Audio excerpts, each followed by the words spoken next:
in the next, in the summer term, there's going to be a continuation of this lecture. I think that's Ulrich is giving it this year. That's about many-body techniques and solid-state physics. So to speak, quantum field theoretical methods of solid-state physics.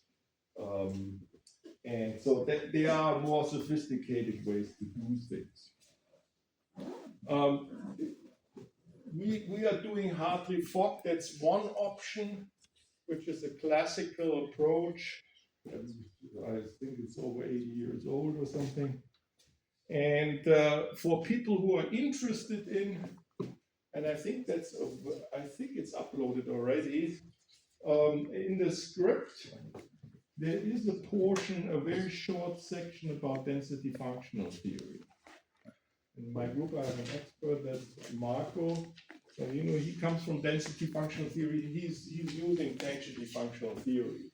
So that's a different approach than these Hartree-Fock.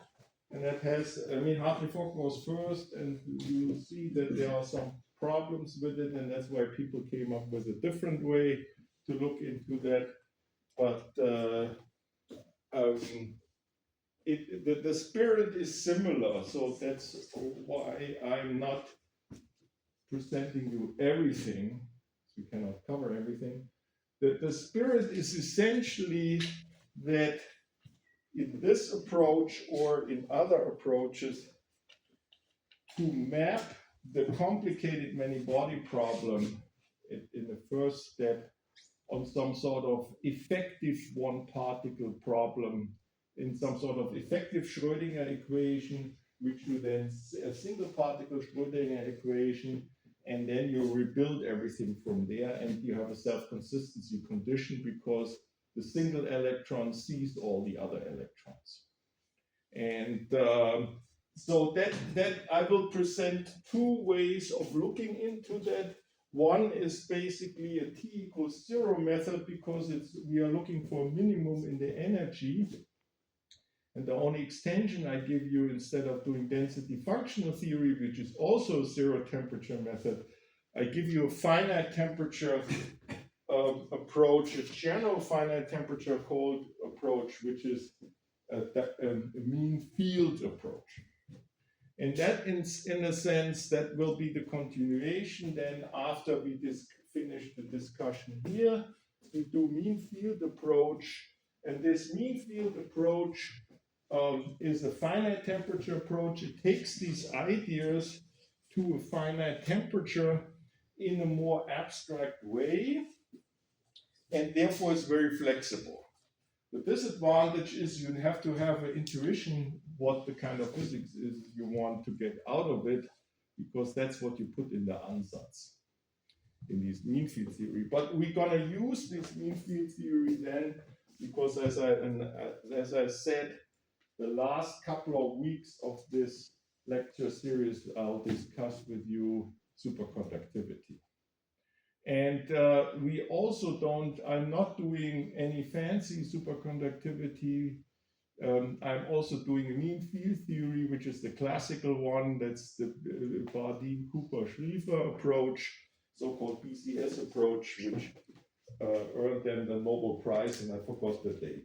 I think it was the year, I think it might be 72 or something. This is essentially, you can cast into this approach, and I will show you something along the way. I don't teach it historically, I'm teaching it, I'm telling you something about Green's functions. And then you have an entry to the Green's function world, which opens then the door if you want to continue to do quantum field theoretical approaches then later. And that's the reason why I'm going this route.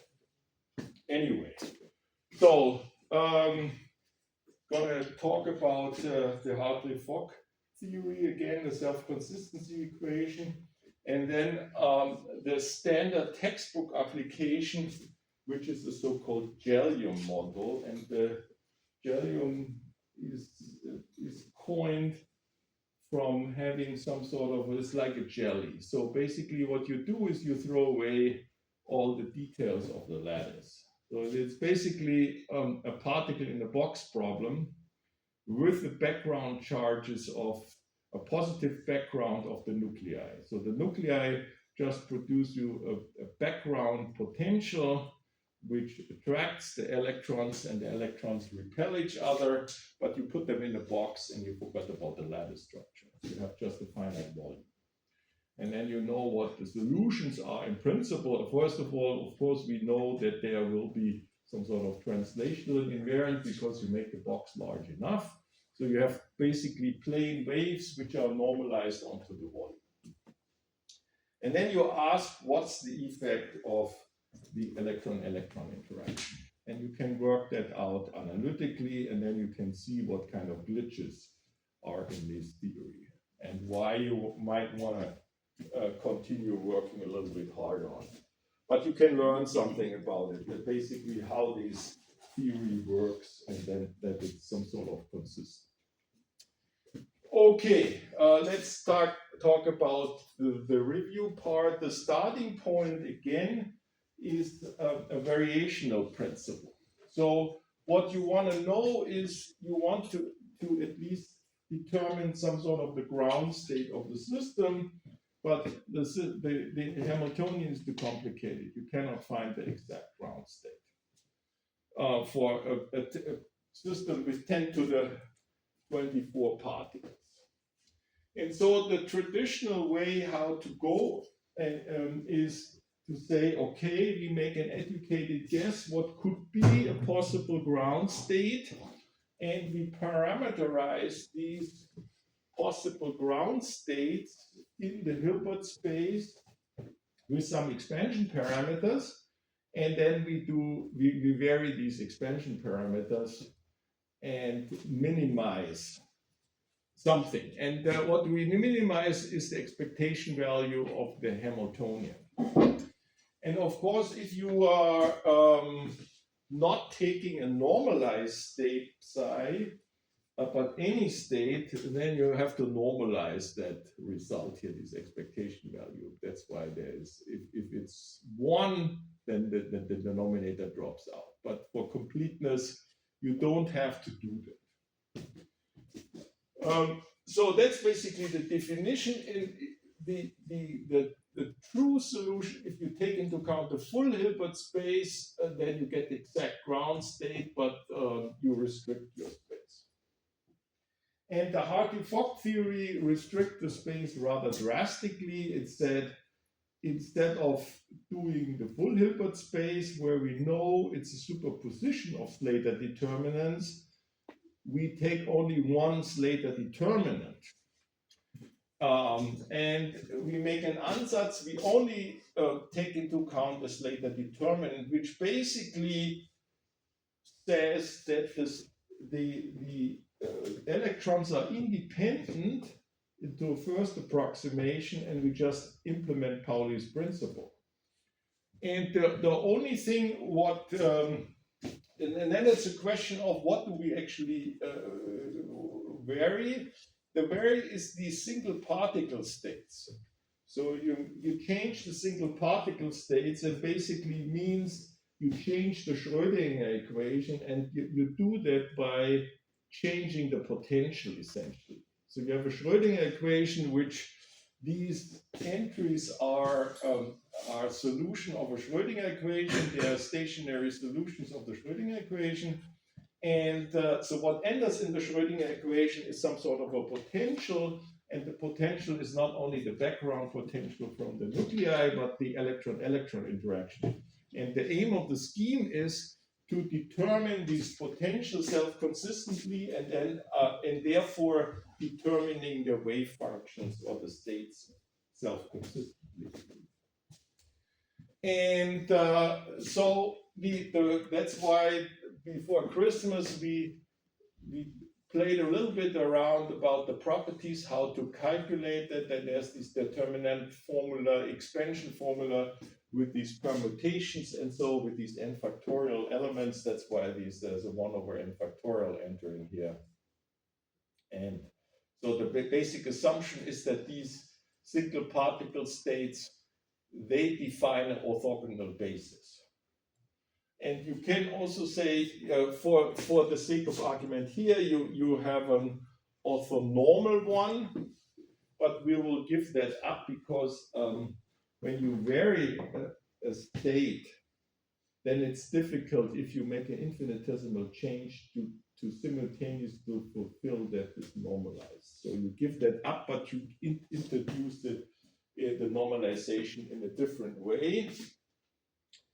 And so what we have here is the first thing what we derived was we taking this later determinant and calculate the expectation value, because that was the minimum requirement. We want to calculate the expectation for a given later determinant. We want to know what's the expectation value with respect to the Hamiltonian, because this expectation value needs to be minimized. So we vary this functional, if you wish. And with the rules of the determinant formulas, that's what we worked out. The first part is rather intuitively is clear. You have states which are all different, labeled with L, and you have a single particle term. So you have a kinetic energy for the electrons and some potential, like what you write down in the Schrödinger equation, and you calculate the expectation value. And then since you have n electrons in your later determinant, you have n contributions. So far, so good. And then we have a two-particle interaction term. And by this expectation value, there are two terms generated because the requirement is out of this later determinant in these products which are permutated. They're basically n-2 electrons are not participating in this interaction term when you fix L and M, and they basically need to be orthogonal, but there are still two options you can have in the states here. There are two permutations. One is basically they are not permutated. That's basically a direct density term, as we can see in a moment. And this is the exchange interaction. We encountered that already. So you go from this, the particle 1 sits in state L, and there's an overlap with state M, where the particle 1 is sitting in this representation. If you go in which we're going to be in a real space representation, that would be psi of M of R, and this is psi of L of R. So if you go, and then you have, of course, an integral over it, which in this kind of bracket formulation, Dirac bracket formulation is absent. So you get basically two terms here. That's important, and that I will refer to that later. But I mean, we encountered exactly this already in the case of a hydrogen molecule. And so what we then did is actually we changed this state by infinitesimal value. And of course, then there is the problem, as I said, with the normalization. And the trick how to circumvent that, you fiddle around with the denominator and something, was invented 300 years ago or more. That's called the variational calculus.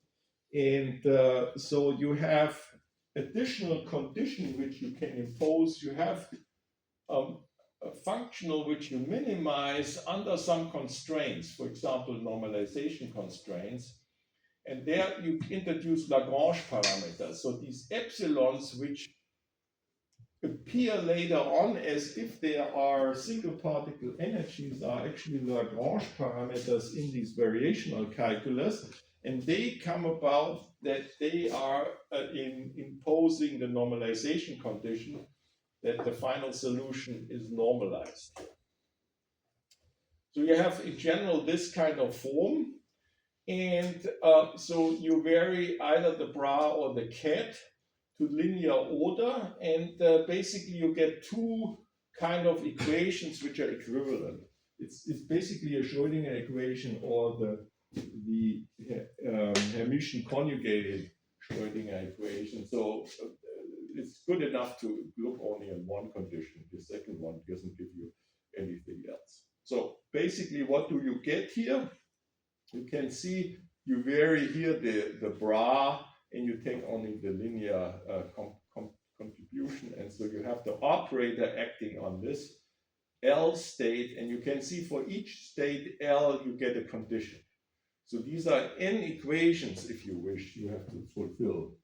So for each state L, there's an equation, and that basically says if you forget about this term, it looks like a single particle Schrödinger equation, and if you take this as diagonal, you can see that's a Schrödinger equation. So all the equations are the same, and you basically say you solve the Schrödinger equation, and then you have infinitely many, if you have an infinitely large volume, you have infinitely many eigenstates, and then you pick the lowest, the n with the lowest energies, and from that you assemble your Slater determinant. That would be the recipe. But the crucial point is that here, this electron-electron interaction, which is sitting here, that makes life more complicated, and that's basically, you can see that there's a feedback loop. You sum over m not equal to L, so basically you sum over all the other electrons. So this has in total n minus 1 terms, and they produce you a matrix element. So there's a projection of the second electron, which interacts with the first one, interacts via a density term and via an exchange term here. And if you put that on the other side, then it looks like a Schrödinger equation. And of course, for completeness, I didn't define what these labels are. They're anything you want, whether in real space, orbitals. If you want to do that for molecules, it's as good as for a lattice. In a lattice, you would take K. And of course, you have also a spin degree of freedom, since you have spin up and spin down. So this is basically a combo index, a tuple of any quantum numbers you need to classify your solution properly. At the end of the day, depends on the problem and the potential, but we won't be surprised if in a lattice, these n will be k and sigma, the spin and the lattice, the wave vectors. And so that's what we discussed already. This is a Lagrange parameter to ensure normalization of the single particle states for variation of calculus. Okay. So what do we note here? Oh yeah, we can diagonalize that. So basically, you can always find these Lagrange parameters. You can get rid of. You can from the properties. It has to be Hermitian. You can diagonalize it. You find a basis in which it's diagonal, and then you forget about the sum, and so you have some sort of only one epsilon here, which you have to determine by this equation here. And you can see then you get, it looks like a Schrödinger equation. So that was the most general term. And the second thing what one can notice, it's forbidden by the calculus of the Slater determinants. The m must not be L, but then you can see, okay, what happens if I ignore that? I derive this equation, and if I set m equals L, then I can see that this term is canceling out. It's just 0. So that the sum disappeared, and so basically what I can do is I don't have to consider these sum restrictions. So I basically sum over m freely because this forbidden term is exactly 0. It disappears. So the sum restriction can be neglected, and that makes life easier. So that's what the representation-free condition for the energy minimum leads then to, after choosing the appropriate basis where this is diagonal here, reads in this fashion. And it looks like a stationary Schrödinger equation with some complicated additional potential here. Okay, so that's basically the status where we should have been last lecture before Christmas. So now we do the continuation. So that was the starting point here, which we derived. And then, of course, you can go in real space representation, you go to wave functions. That's not what I wanted. This one, I wanted to highlight something. Okay. So basically, you go in the real space representation, then the momentum operator becomes the Laplacian with the minus h bar squared in front. This is the energy. I pull that on the other side, and I have a wave function here. Instead of a state, I have a wave function which is now labeled with some real space index, and it has a spin on top of it. This potential can be non-local in principle. We can make it local later, but basically, in practice, that's what people discuss.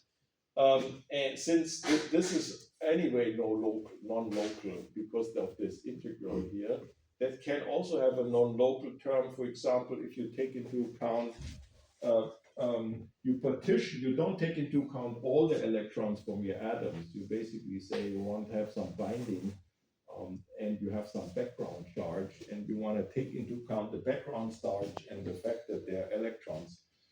Then you can lump that into an effective non-local potential.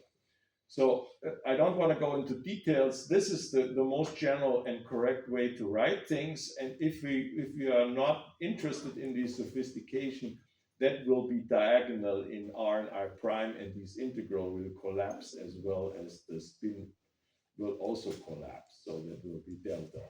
So that will be just some potential, and that's what we will also use in practice then later on in the jelly. Okay, so you can see it looks harmless. It looks like a Schrödinger equation. It is not because of this integration there. It's a non-local integral differential equation because you have an integral here and you have a Laplacian, and it's not really the Schrödinger equation. It only pretends to be a Schrödinger equation, and that makes it difficult. This non-locality is typical for these Hartree-Fock approaches, and that's why people try to find some different approach. This density functional theory makes it into a local Schrödinger equation, effective one, which is determined effectively. So you do different approximations, which I'm not going into. Anyway, so this is basically the equation we get out of that. And so the point is now there are these two particle terms, and they give you basically two additional potentials there. There's a direct potential. You can see, if you can analyze it, if you plug in the Coulomb matrix element for these potential V1, 2, then you have E squared over R minus R prime, and the R prime integration, and you run over these wave function psi m R prime. The spin doesn't enter here, so but basically you count, you have the different orbitals and the different spin degrees of freedom. And you can see what that means. This is basically, if you wish, a probability to find an electron at position R if it's in state M, and that gives you some sort of a density. And so if you combine these sum with that combination here, then it's some sort of an electron density from all the other electrons. And so what you get is a classical potential term. Since all the other electrons are present, the one electron sees a repulsive interaction generated by all the other electrons, and that's the direct potential. And I've written it this way because it depends on the state. So you can see that there's a self-consistency condition going in there. Depends on which Slater determinant you use. Different Slater determinants give you different potentials. And so at the end of the day, you guess a Slater determinant, you plug it in here, then you get the potential, and then you solve the Schrödinger equation again to get new wave functions, which you use then to generate a new Slater determinant. So that's the loop. but of course there is there's a second term. There's an exchange potential, and you can see that the integral is here missing. So there's an integration because of these non-localities. So you cannot get rid of that. Basically, you combine the different the same m's here, but you have r and r prime. So that's mixing. So you can see this exchange potential contribution, which I call delta WA for exchange potential here. That's a non-local one. So you can see typically with these, there are, through the electron-electron interaction, there are non-local potentials generated through these constraint with the Pauli principle, which went into the construction of the state in terms of a Slater determinant. And so that's of course the big problem. So the missing, so that is basically a contribution. It's not really a potential here. It's some sort of misleading because there's the integral missing. But we can use that to recast the problem. So essentially, that's where we stand. So we define this guy here, and we define some sort of a non-local contribution here. And so what we can do is the following. You can see this one is a really a potential, and it's a local potential. After performing the integration, however we do that, we don't care at the moment, but formally you can see that this definition is some sort of an effective local potential, and that has this classical analogon. And that this is, you can lump into your Schrödinger equation. You have something like that here. And then you can have some non-local potential which comes from somewhere, which we can also cancel. And then we take this delta WA and plug it under the integral, because the integral we haven't taken care of. And then you picked up the minus sign because of the anti-commutation relation there, or these the minus sign under exchange of particles there. And so this is a different additional non-local potential, and of course you can lump the electron. You can also have the background potential extracted there, which is not explicitly written. You can put that in here, or I could have written the nuclear potential in here too. So there's a direct term, a nuclear potential term, which is not explicitly written here, which is buried partially in this term, and this exchange term, but it has an integral. So that's the Hartree-Fock equation. So this is a Hartree-Fock equation which you need to solve, and basically you can see that through these potentials, there's the self-consistency condition emerging. And so this is what I said. I did make that explicitly. That's of course will be also local again, so the integral collapses, and essentially you can put it in here. So the electron nuclear potential is in there, which is in the standard form is diagonal in R. So. And so what the non-locality, the physics of this non-locality is, if you wonder what the meaning is, if you take into account only the valence electrons for binding, and you put the core electrons separately, then they produce some sort of screening of the nuclear potential. But imagine you separate your electron cloud around an atom by some sort of number n C for the core, the number of electrons which you localize in the core, and then you have the rest of them, they are responsible to binding. Then you can see that these core electrons, they shield the nuclear potential, the attractive Coulomb interaction. So you get basically an effective charge, if you wish. And so that reduces the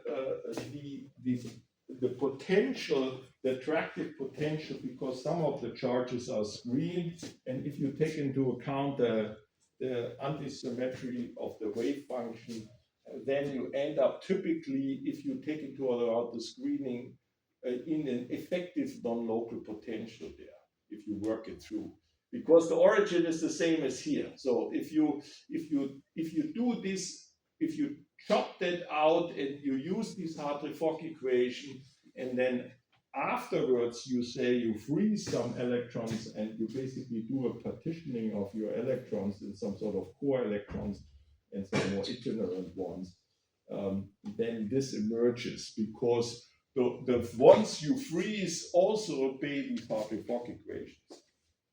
And therefore, they generate some sort of a potential contribution for the others which are sitting in this potential there. Okay, so that's why if you wonder where this term comes from and what the physical meaning is. If you don't do a partitioning, then you can write down the diagonal form of the electron nuclear potential as it is, and then you end up having a contribution in here. Okay. So what's the way to solve stuff is, yeah, you take these Hartree-Fock equations which we derived there, and solve them, and then you get a new set of single eigenstates, basically single particle bases there, and with then you select. Of course, you get infinitely many, because I mean, you know, the Schrödinger equation for the hydrogen form, you get infinitely many states, and so you basically the question is, what do you do then? Which states select? And if you think about a hydrogen atom and you ignore electron-electron interaction, what would you do? You take the n lowest states and you say, okay, that's making up my Slater determinant, and I'm done. That's often assumed, and but it's not necessarily true. One has to be a little bit more careful, and I will discuss that in a moment. Because these, as I said, these energies which are occurring there, they suggest that you just take the lowest epsilons there, and then you lump into your Slater determinant. But there is, in fact, variational parameters. So you need to go back to the original problem, namely calculating the expectation value of the Hamiltonian, and then you basically select out of these states those who contribute then the least to the expectation value of the Hamiltonian, and these states you pick. So that's what you really should do, but most of the time people don't care, and most of the time it works out fine. But I'm just giving you a warning, and I will derive that in a moment to illustrate what I mean. It is not, a priori it's not clear, and that's the reason is coming here. So remember, we derived originally these representative free equation. And so we take this equation and multiply it by the psi L. So we have L equations. Oh, that's not what I wanted. I wanted that. So what is F? No, where are we? Okay. So we take this equation and make a scalar product out of it, get a number out of it, because the left or the right side is zero. There's zero coming out there, and this is the matrix. This basically looks like an expectation value, and then you have this summation here, which we discussed earlier. And you can see now you have an expectation value, so you have a number there. And then you can ask yourself, what does that mean here? And you can look back on the drawing board where we came from. The expectation value of the Hamiltonian was given by this part plus a half of that one. So basically, it's twice that amount. So basically, what this expectation value is here is the expectation value of this the Hamiltonian plus the electron-electron interaction. You do a double counting here in this.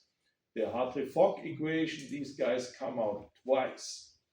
And then you subtract these epsilon L's here. This is basically, then you say, okay, you have L, you select L states there, and you sum over n states you select, and you run these L from J equals, here in this case, J equals 1 to N. So that's coming from this term.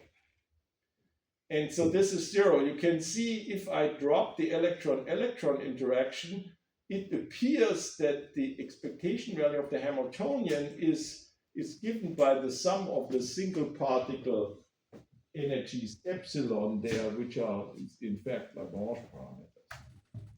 But you can see that there is a correction. So, and the reason why that is, that has to be the fact that it's a two-particle interaction, and it shows up twice in these equations because the electron A talks to the electron B, and the electron B talks to electron A with a certain term. And if you do the variational principle, you pick up two terms. The x squared, the derivative of x squared is 2 times x. That's basically it. And so that's producing this additional correction factor here. So there one has to pay a little bit more attention. And so basically the ground state energy is the sum of all these contributions, and this electron-electron repulsion is subtracted there. By just solving this equation here, you can see that there's an additional correction. And so therefore, if that is, so this is repulsive. And if for any choice that is basically a positive number, this expectation value, then you are, and these are all positive, so to speak, then summing up all them, that's good enough, because I mean the Hartree-Fock energy has a contribution. It is going to be smaller, and so that's fine. You can select the lowest of these guys, and then the energy is subtracted. But there might be some fancy condition where a large energy epsilon, which you don't select, produces you a larger repulsion term, which is reducing this term, and so you might end up with a different ground state energy by selecting just the lowest epsilons there. And that's some sort of not so clear. So that's at least from the strategy, it's not too bad to look at the lowest energy, and it usually works out well, but sometimes there might be some glitches. So that the origin is here. So I just point that out because that's often forgotten. So that's basically what we obtained. So basically, once we solve these Hartree-Fock equations self-consistently, we can determine the ground state energy for our ansatz. This is called the E0 Hartree-Fock. And that's what we get here. And so we don't have only these Lagrange parameters epsilon, but also there's a correction here, which is an expectation value of the electron repulsion here. And the reason we discussed already is connecting it is counted in each. It shows up twice essentially because of the variational principle. That is typical. Okay, so that's basically so the overall scheme, and there you can decide what problem you want to tackle with it, and you follow the recipe. And it's tedious work, but that's what people were using and partially still are using. Quantum chemistry is very popular. In physics, we switched also, like the quantum chemist, also to different schemes to the density functional theory. And if you want to be more fancy, then what you do is you are not happy with a single Slater determinant, so you have a superposition of many Slater determinants. So you have a set of, you basically can vary the orbitals, but you can also vary the expansion coefficients of which Slater determinant you mix in how much. And that is what the quantum chemists call configuration interaction. They call a configuration basically a single particle. You have a single particle base and you put the electrons in these orbitals. And that's a configuration. And the true state or the true ground state is the sum of a different configuration. And so because it comes about that there is matrix elements through the Coulomb interaction, when you calculate different Slater determinants, that's why the term configuration interaction comes about from, that's what the quantum chemists call it. So if you wonder what that is. Okay, but we are not, we are interested only in the general scheme, and that's why we do an application of that approach by the Gellium model to see how that works. And that's a very useful model because you can go through all the different terms which are discussed in an abstract way. And lots of that drops out. That's the first thing. The solution, so we don't have to solve the Schrödinger equation. And that comes about because we put in translational invariance in the model. And so we basically know that the wave functions are plain waves and they are not varied. So the only variation, the only parameter which is changed is the energy dispersion. And we can work that out analytically. That's tedious enough, and I don't show you everything. Some steps, who is very interested in doing complicated three-dimensional integrations, they can look in the script. I sketch only how that's done. Okay, Gellium model. So now, as I said, we imagine now we confine the electrons in a box, and the electron-nuclear interaction generates some sort of static background which ensures some sort of charge neutrality. So we make an assumption that we are not taking into account the details of the nuclei, only that the total system of a potential generated by the nuclei plus the potentials generated by the electrons are basically then charge neutral at the end of the day. So what does it mean? The first thing is what I said is the nuclear potential, which I had in the previous slides as non-local. That's going to be local in spin and in orbit. And then, too fast, want that, okay, let's start over.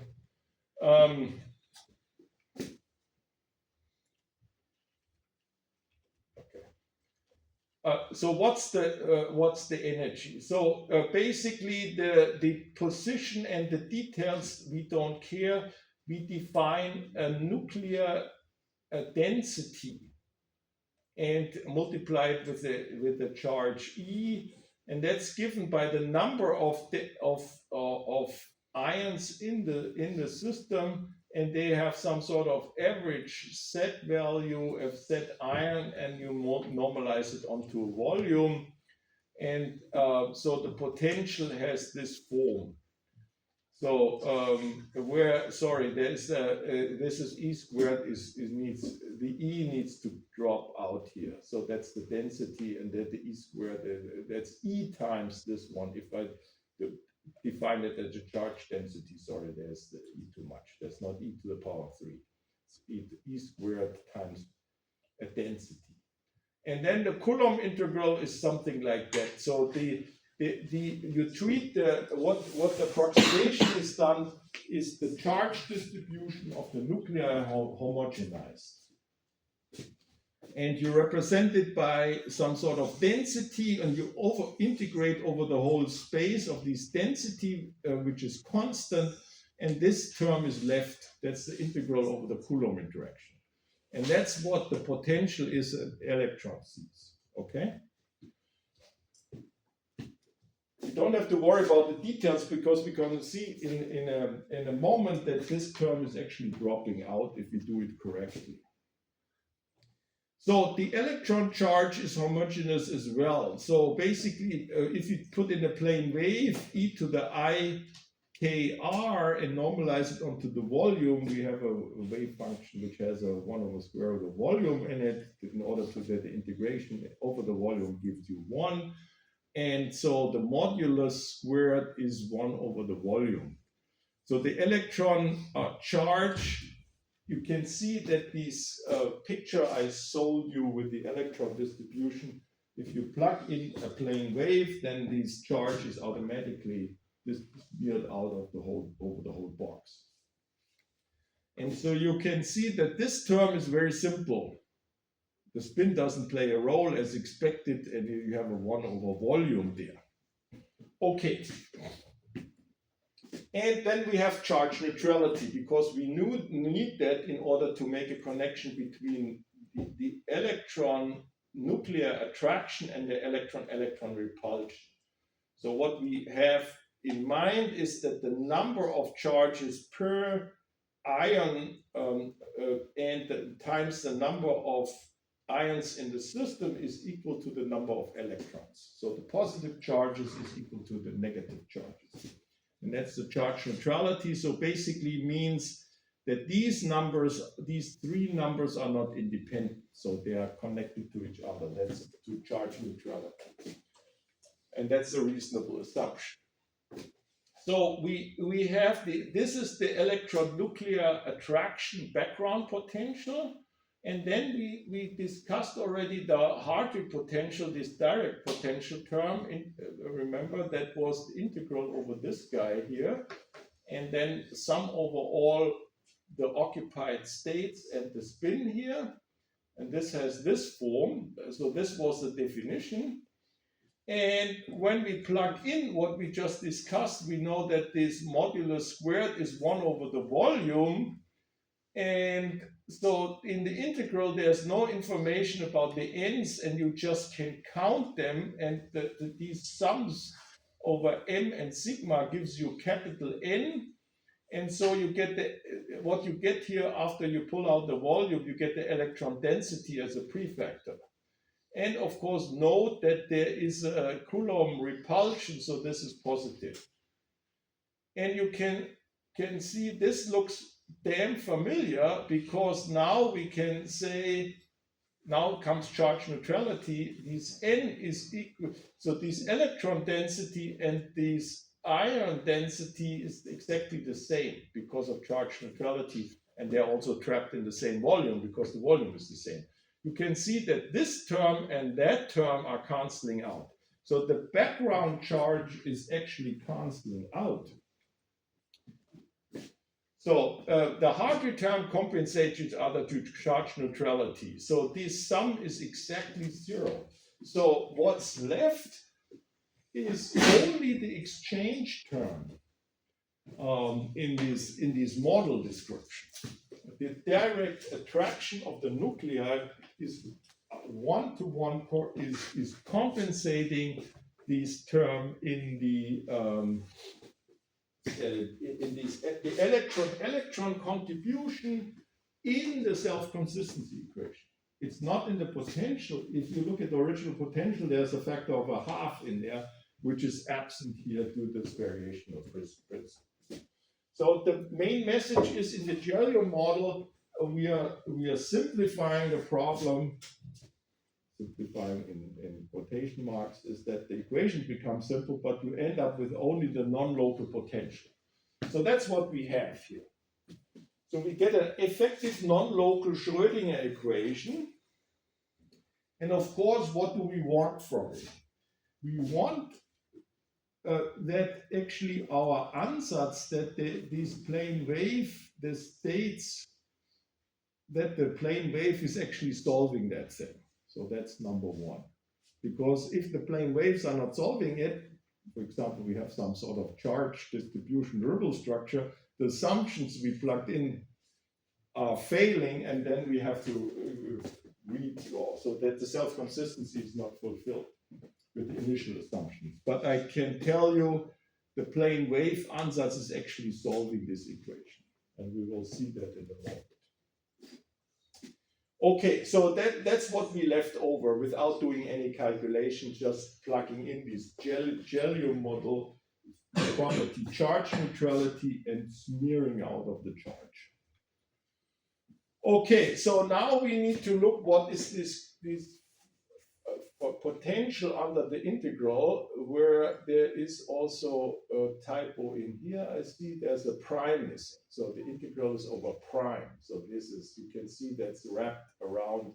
So that is the non-locality. So in the Schrödinger equation, you have everything as a function of r, but you can see here's an integral over r prime entering, and the wave function is convoluted over with this potential. And that potential looks like that. Remember that the integral was missing, and we have r prime and r of these, and we sum over all occupied wave functions here. That was what we derived in general. So, and what we want to do now is we want to cast that in some sort of a Schrödinger equation. So you can see what I need here. I need to multiply this term by the psi L of R and sigma, which doesn't hurt, if I divide by the state here. And when I divide by the state, I can pull that in here. So I define some sort of a new funky density by taking into account the nominator here with this L of r prime, that's in the nominator, that's coming from this and that combination here, the sum over m and sigma, because I pull that in as well, and divide that by this psi L of r and sigma, because then I can write it in this integral.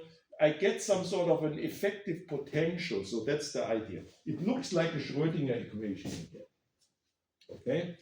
And the reason why I'm doing that is that this effective potential becomes basically, when we go in K-space, just a modification of the free dispersion. So we basically can read off the eigenenergies already, and we can read off that it solves the Schrödinger equation properly, the plane wave. So that's what we get there at the end of the day. We get something like that.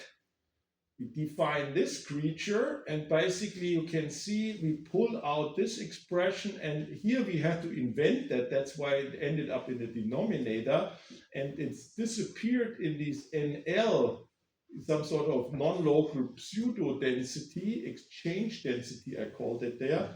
And it is a repulsive interaction, but it looks like it is attractive because it has this minus sign from the exchange. And you can see this is some sort of an operator. And if you solve the integral, you just have a number. You have just R-dependent quantity. Of course, it's not so trivial if you have a general problem. You can always cast it in this way. But there you still have to calculate this non-local integral there.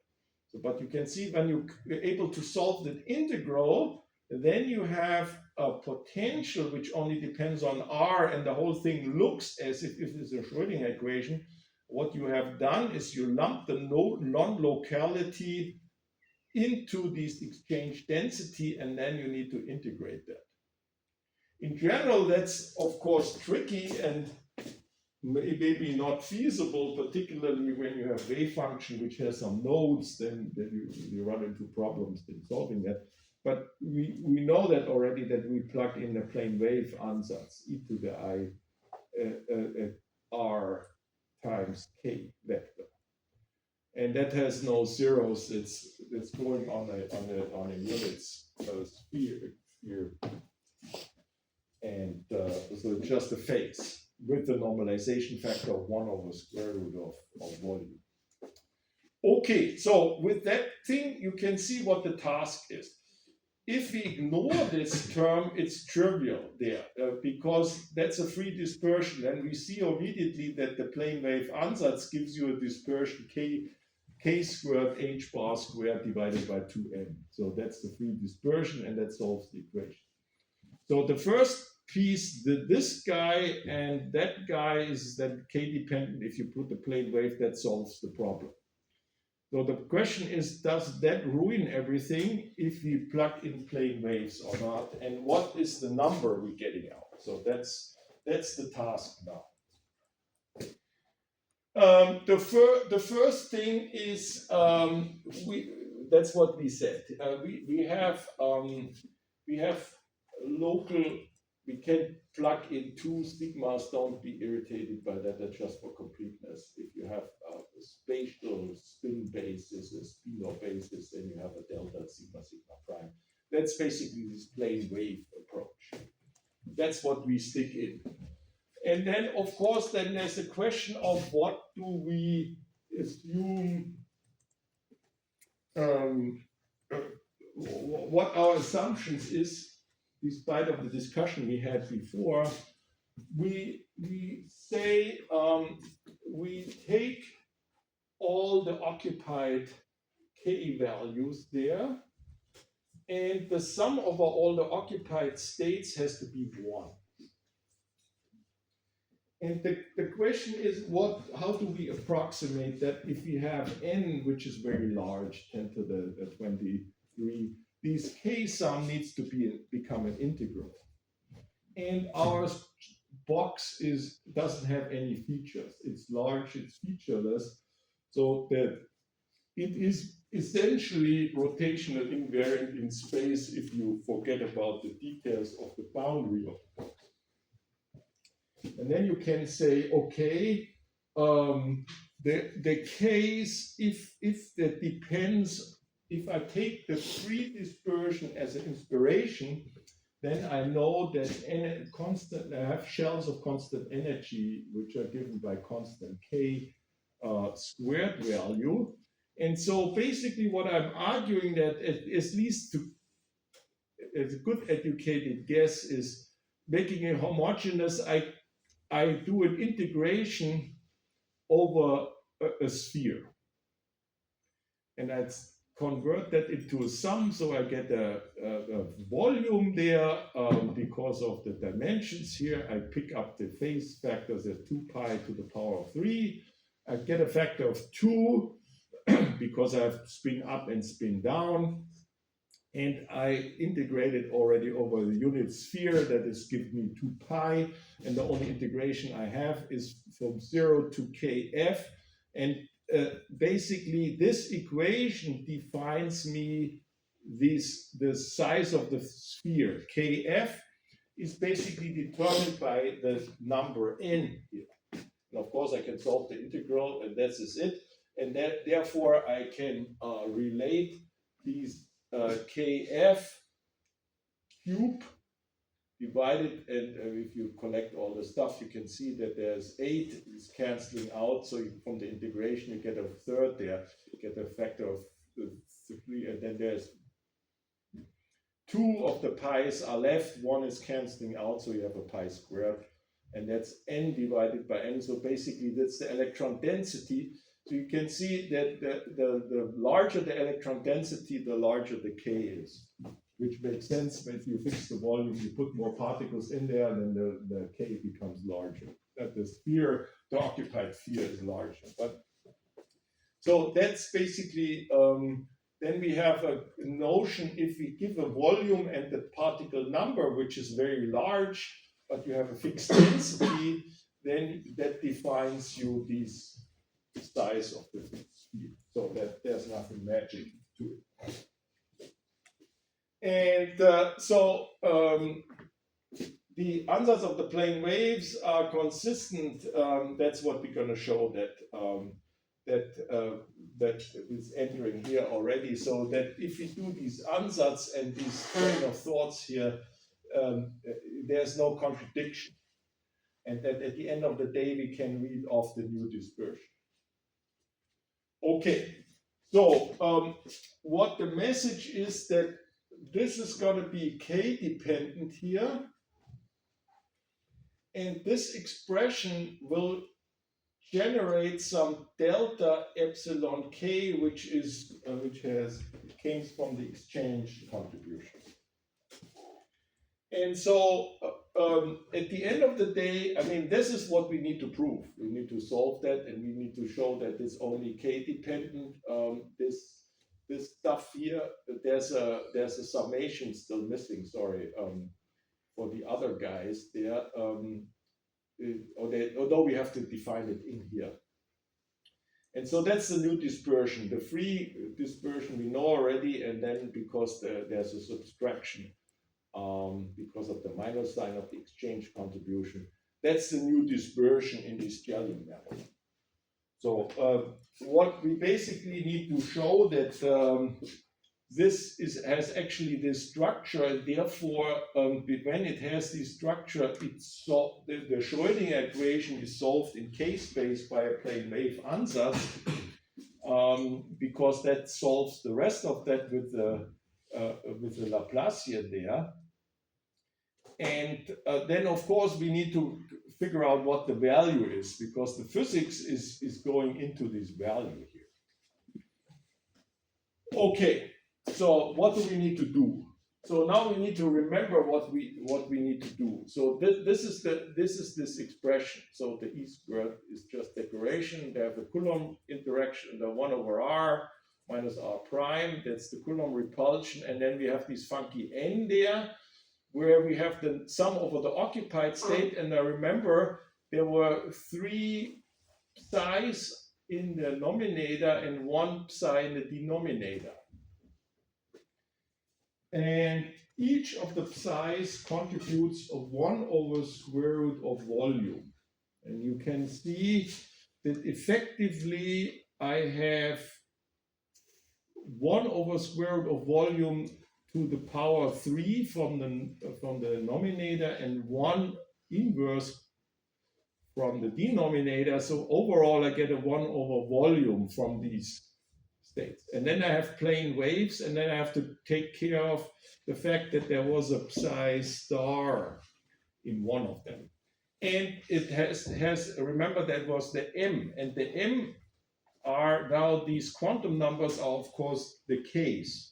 So we're going to do this translation invariant assumption here. So we have a R prime and a K prime, and we have a K prime but an R, so this is the exchange. And then we have the K, which we want here, the overall K but is exchange, so that's R prime, and we divide it by the psi L, and psi L in our case is e to the ikr in the denominator. Okay, so this is simply, we can work out what there is. You can see the K prime and the K prime, there's this R minus R prime generated, and this one also goes in the nominator with a minus sign. So you have with the K again R minus R prime. So essentially you get these two terms, which you can of course combine, which is basically a delta R and delta K is when you combine all these factors together. And so that's what's done here.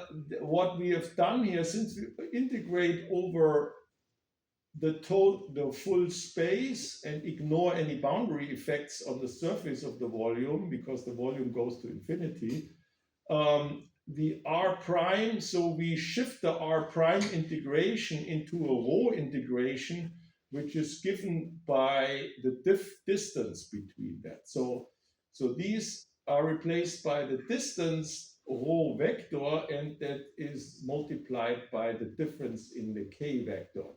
And so I have two integrations. One integration here over the full space, this one, and then I have this integration here, and you can see the normalization factor of the volume is already in there. So that is only taking into account the k prime, which are actually occupied. They are the ones, they are these m's which go into this later determinant. And that's, of course, therefore we don't sum over all k prime, but only the ones which are sit in the Fermi sphere, which has still Fermi. So we need to solve a infinitely large volume integration and a finite integration in k space. You can see that's it's a little bit tricky here, but it's doable. And then we are done. Basically, you can see that essentially what we expect that this expression at the end of the day is independent of R. That's an important thing. Because of we assume that the volume goes to infinity and boundary effects don't play a role.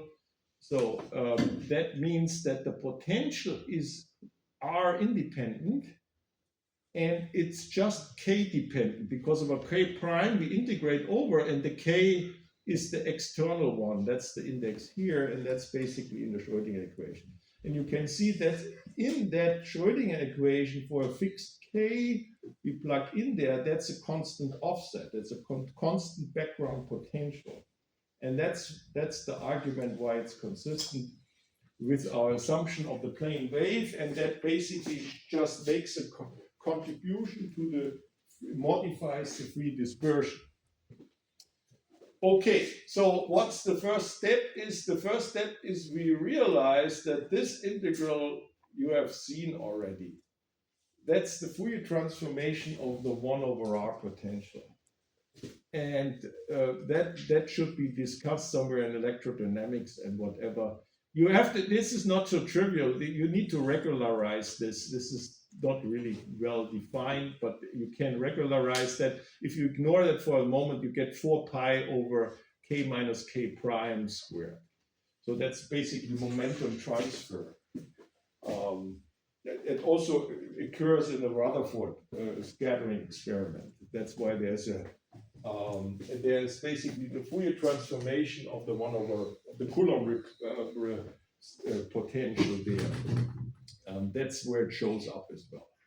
So the first integration is done, by which we haven't done. We just tap into other lectures, and you see we only have now to solve these k prime integration in this over the Fermi surface. So you have k minus k prime squared, and that is of course k squared plus k prime squared minus 2 times k prime vector. And if you go into the modulus, and the angle, you go to spherical coordinates, you get minus 2 times k prime scalar times cosine x, and you have an angular integration. Because you integrate over the Fermi sphere, you have an angular integration over phi and theta, and this expression is independent on the theta term, so you get a 2 pi at the end, and so the cosine integration can be converted into an x. So that's the expression you get there. Once you have a Fermi sphere, you get this contribution. You get the 2 pi and the 4 pi, and then we cancel the 8s here, and then the pi to the power of 3 is reduced to a 1 over pi.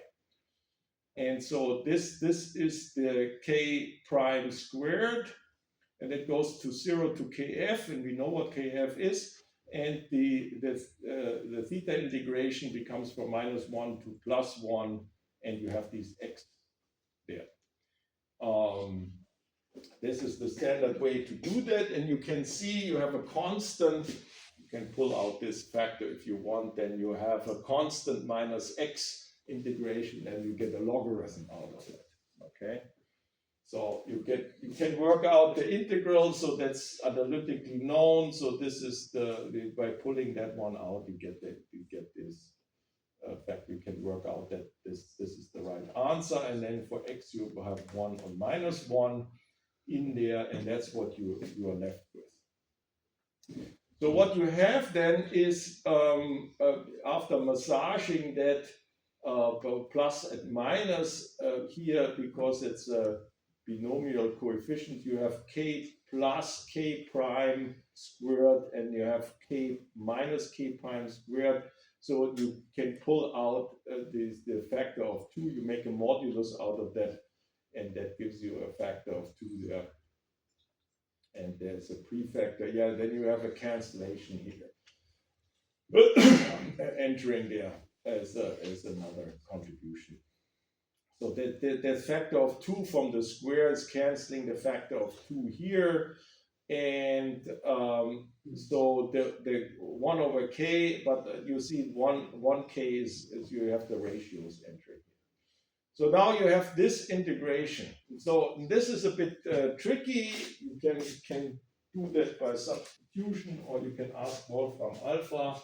I don't show you that. If in the script you can see the details. I give you the final result, and you basically what you get at the end of the day, you get a function f, which depends only on the ratio between the modulus of k and kf. That's this Fermi wave vector, and that's how the function looks like. You can see there's a 1 over x minus an x, and then you have this difference.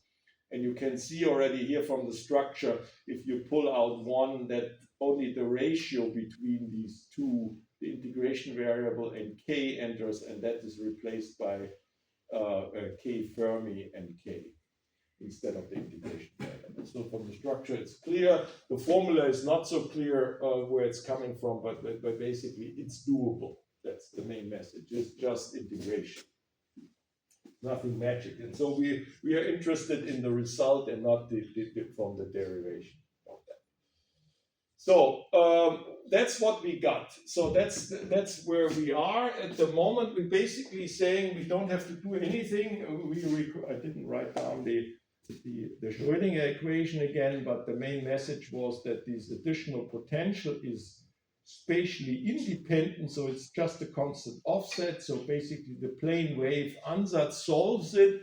Once you put the potential correction into the single particle energy, you get the free dispersion where the Laplacian is acting on the plane wave, and this is the correction from this potential.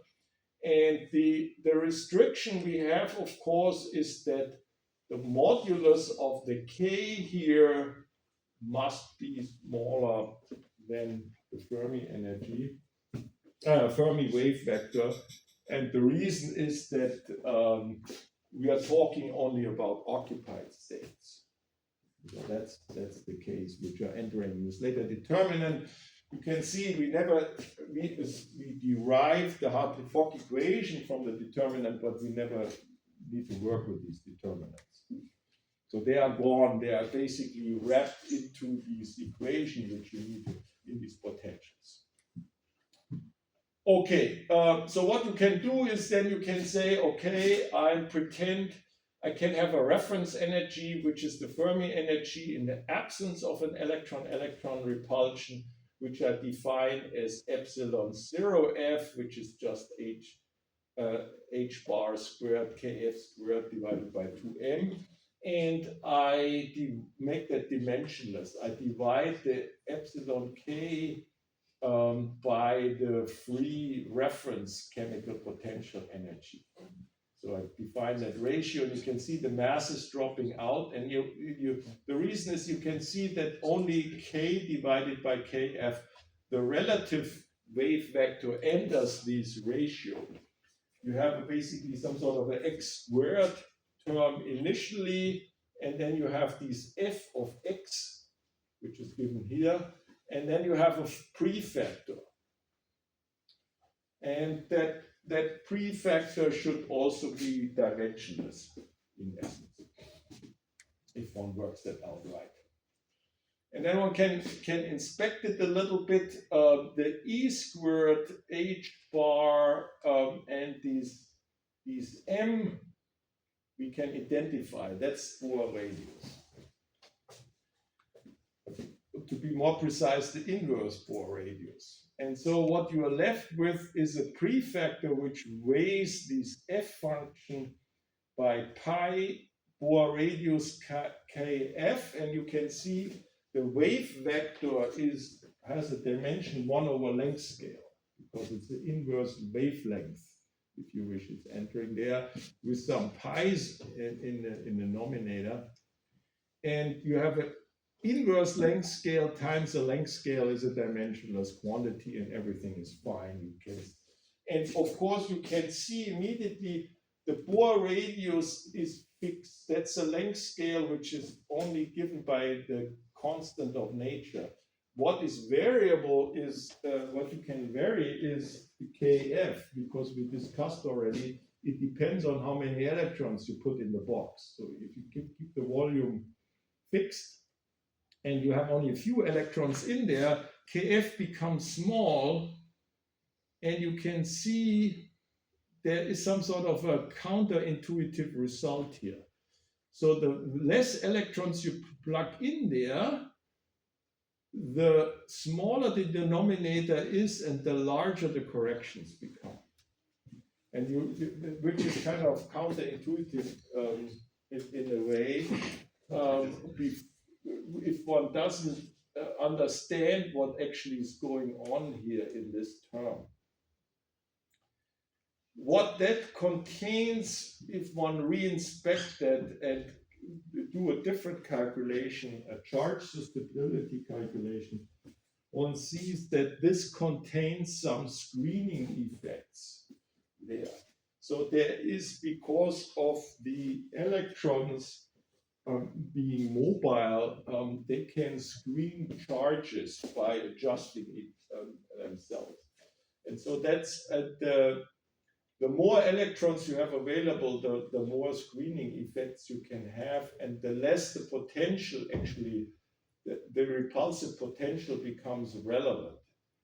If you only have 3 electrons in there, the repulsive potential becomes effectively stronger, and that's what's buried in here. If kf is large, that becomes, it looks more and more like a system, a non-interacting system, interestingly enough, because of the screening effect. So anyway, that's the Bohr radius. So where do we are? There's 1 minute to go. 2 minutes on my computer. I think we are almost done. Now we have a few pages, but we will skip them then. So I'm gonna summarize. So we plugged in a plane wave and shown that essentially the plane wave is a consistent ansatz. So we don't need to change the wave function, because the effective Schrödinger equation leads always to the plane wave equation. The only difference is that depending on how many electrons you have in your box, you get different corrections here. And that's what we just discussed. And you get a new dispersion relation, which looks like that, where we can work out what the contributions is. That has this structure. Yeah. Okay. And or in the dimensionless units, it's then given by this value. If we normalize it onto the Fermi energy. Okay, what else do I have? And then we can define the kf, or the product of alpha AB times kf. And what I selected one value here, pi times k Boltzmann kf. That's is 4. For that I did these plots. And so you can plot these f function, and you can plot here the x, and of course I can go also, I mean, analytically I can go over the 1, but only these ones are relevant for the ground state here. if you look closely, you see that there is some funky kink there, which is hardly visible. There's a kink in the dispersion at the Fermi energy. And that sounds not so promising. So this is one of the problems. And I think I'm going to stop here. And we postpone the discussion, where is the kink coming from in our formulation, to next week. And I can tell you that one of this is one of the weaknesses of this Hartley-Fock theory, is that it produces unphysical kinks here. Everything else seems to be okay if you think about it, at least from this gallium model, and for a more complicated problem, it's also the case. But this is a typical thing that at some stage something is going wrong, and the approximation is some sort of unphysical.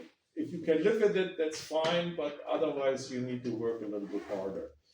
Anyway, so I'm going to discuss the origin of the kink. You can do that analytically from it's basically buried in this F function, which is typical. And I can tell you how to get rid of it and why it shows up in our system here. One can get rid of it by some regularization trick, which I didn't use, but I can tell you how to do that. Okay, so then only a few minutes late.